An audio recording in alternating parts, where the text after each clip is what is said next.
Hey guys, welcome back to Andy's Dinosaur Reviews. We have some news, but before we get into that, I just want to take a minute and ask you guys to make sure that if you like this type of content, that you hit that subscribe button as well as the bell next to it to be notified of any videos I post here on the channel, and make sure that you give this video a thumbs up because every time you do that, it helps the channel out greatly. So anyway, on with the news. The very first thing I have for you is a very interesting dinosaur model. This was sent to me by DinoBoy_16 on Instagram, but it is an absolutely insane looking mechanical Tyrannosaurus Rex statue. It looks kind of like they took Rexy and turned her into a half cyborg type of a model. I really don't know much of anything about it, but the only information that I do have is that the size as far as the length goes is 67.1 centimeters, the height is 53.8 centimeters, and the material used is resin, and it will be a limited edition of 99 globally with an estimated release of the second quarter of 2022, and the price is $800 excluding shipping. I don't again know too much about the model. I honestly am not even 100% sure where it can be purchased at this point in time. I did receive this information and the images, and that's really about it that I could find on the model, but definitely something interesting that I feel like some people would be interested in purchasing. Personally, it's not my cup of tea, but I'm certain there is a market out there for this. So if you are interested in this, I will actually link you on Instagram to the only place that I really know of that has information on this, and that is DinoAbot on Instagram. So make sure you check the link in the description, contact him, and hopefully he can help you out with a little bit more information about ordering this very interesting dinosaur statue. And then as far as Dino Hazard goes, we have a look at the unpainted prototype of their upcoming Carcardontasaurus. It's been a little bit of time since we actually saw some new images of it, and I must say that it is easily going to be the nicest Carcardontasaurus that I think will be out there on the market, which is pretty much something that Dino Hazard seems to do continuously, as their irritator, without question, is the definitive irritator, if you ask me. And this Carcardontasaurus looks to be pretty much the exact same situation. Really nicely sized as well. Definitely a very large figure coming from them. And seeing the unpainted prototype has me so psyched to see this when it actually gets painted up, and even more so excited for its official release. Although I'm not entirely sure when that will be, it's definitely a day that I will be very much so anticipating. And then as far as SP Art Projects goes, if you can recall, he was working on a new model that featured a Dakota Raptor taking on an Ankylosaurus. The Ankylosaurus sculpt, I believe, is now finished. You can see what it looks like here. Of course, it's still just recently finished being sculpted, so it doesn't look fully painted or anything like it would be when it were finished, but it definitely looks fantastic. I cannot wait to get this model and see it fully finished, because I have 3 different SP Art Projects models in my collection now, and they are 3 of the most beautiful models in my collection, so I have no doubt at all that this will be a tremendous model when it does officially release, and it already is looking incredible. With only one dinosaur displayed currently, I'm just aching to see the Dakota Raptor finished as well. And then something that is quite interesting from W Dragon is the fact that we will actually be getting a very interesting JP3 diorama, it seems, from them. They are going to be recreating a new and obviously officially licensed Spinosaurus, as well as that juvenile Tyrannosaurus that we see in Jurassic Park 3, the scene that is very controversial and has pretty much split the Jurassic community right down the middle, would be the Spinosaurus when it takes out the juvenile Rex. And W Dragon has gone ahead and started creating a model that displays that exact scene, which I feel like this might be the first time that anybody has actually created a model of that juvenile Rex. So that in its own right is really quite cool. But I'm definitely excited to see this when it is fully finished and displayed with some really nice prototype images, because we only have these 2 images right now showing off the models a little bit, but I can't wait to see a full gallery, hopefully coming soon. And then as far as the Wonders of the Wild series from Star Ace, they are available on Dan's Dinosaurs now to pre-order, which is really awesome. Previously, they were on Sideshow as well as on Big Bad Toy Store and on the Star Ace website. Well, they are now available from Dan's Dinosaurs as well, so make sure you head on over there and pre-order those. I have recently reviewed both the Concavinator and Mammoth, and they are both the two nicest models of those species I have ever seen, and definitely unquestionably worth ordering and adding to any collection.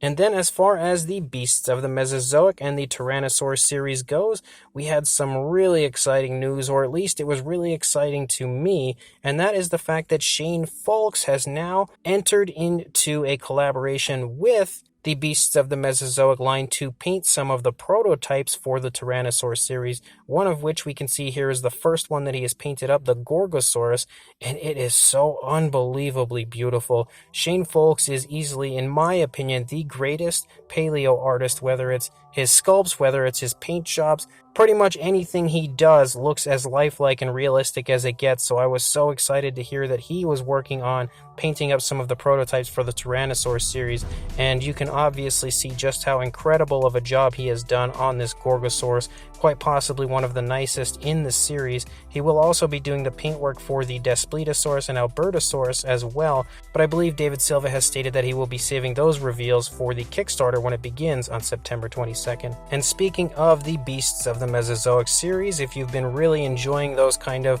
more natural, darker paint schemes on your Tyrannosaurs, well, this is something that is going to be the complete opposite, because we have some work done here on the prototype of the Dialong, and man, does it look so nice. Like, I've been praising the Tyrannosaur series for the kind of more naturalistic, darker paint schemes, but this is one of the coolest looking, most flashy paint schemes I think I've ever seen, and perfectly replicates what I believe a Dialong would look like. More incredible work, and I cannot wait to see this finished. And then as far as PNSO goes, we have a brand new model coming from PNSO, which is something that I've had the pleasure to say many times in news videos, but we have another Hadrosaur coming this time, an Olorotitan, and man, is it gorgeous. No surprise there, PNSO always delivers on their models, and this is definitely a very welcome species to be adding into my collection because there are so few models out there of it, and after looking at this version from PNSO, I don't know that I'll ever need another one. It's so nice, although with the pose I am hoping it stands quite nicely. It definitely is a little bit iffy as far as its ability to balance, so we'll just have to wait and see how that goes, but at this point in time I'm super excited about it, and I cannot wait to get this one here in my collection, but also up for review for you guys. As far as Rebor goes, we also have a look at some of the other paint variants for the Sora Falconox. We have this one here sporting a very nice dark paint scheme. I think this might be the same one that we had seen before, but I'm not 100% sure. It's a little tough to tell because the images are actually really quite dark that Rebor has supplied us with, but it looks really nice, I think, for the most part. I'll be, a little bit more intrigued to see it in hand than I am with these prototype images due to how dark it is, but I think I would probably enjoy that one. We also have a greenish version, which looks really cool as well. I like the striping down the course of the tail, and the tones of color used definitely look quite nice, but yet again, I'll be more interested to see, a little bit closer, a little bit higher quality images. Hopefully Rebor releases some at some point, but my favorite I think would be this reddish paint scheme, because I think the reddish version here is just really flashy, maybe not the most realistic, but I think it looks really awesome on the figure. So as of this point in time, I think this one's my favorite, but I'm most likely going to be purchasing all of the different versions because it's a Sora Falconox, how couldn't I? And then if you would like a little progress on the Guilherme Bilinski Bumpy figure, here is a really cool image showing off the sculpt and how it is progressing, and just showing you how fantastic it looks overall. Easily and unquestionably the best Bumpy that has ever existed, if you ask me. The sculpt is insanely well done, and Guilherme Bilinski has really exceeded my expectations, I would say, as far as this model goes, which he does often do because he has produced some of the nicest dinosaur models I've ever seen anywhere, and this Bumpy, in my opinion, is definitely the best I've ever seen. And then as far as Passion Charger goes, they have officially begun sales for the 1/20th scale Therizinosaurus model. They have previously sold 1/35th scale versions of it, and we now have the 1/20th scale version that has gone up for sale from them. So if you are interested in picking up this beautiful looking model, make sure you check the link in the description to Passion Charger on Facebook, or of course you can contact me and I will contact them for you. And then in some really cool Passion Charger news, a model that I was showing off in the last news video, as far as their next work goes, we can now see the finished product here, and man, does that sculpt look insane.